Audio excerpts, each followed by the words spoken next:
GLC 200, how to replace upper arm. For replacing the upper arm,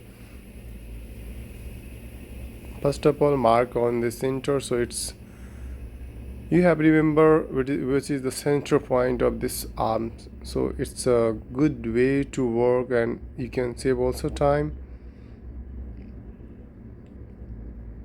Now just remove the fuse box complete. The 16 mm bolts are holding this. Now remove this bolt.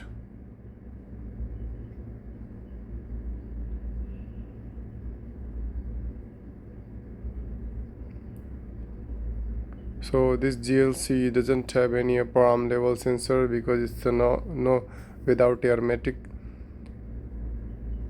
Now just you have to fix back on the same position which you mark, and if you fix on the same position it will increase the life of this upper arm.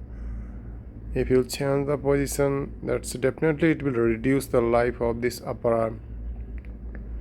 So it's a good way to work to increase the life of this arm.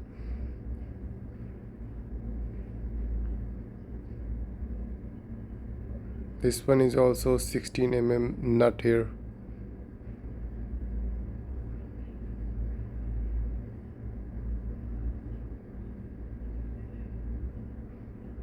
Now hold this one and tight the both sides of nut.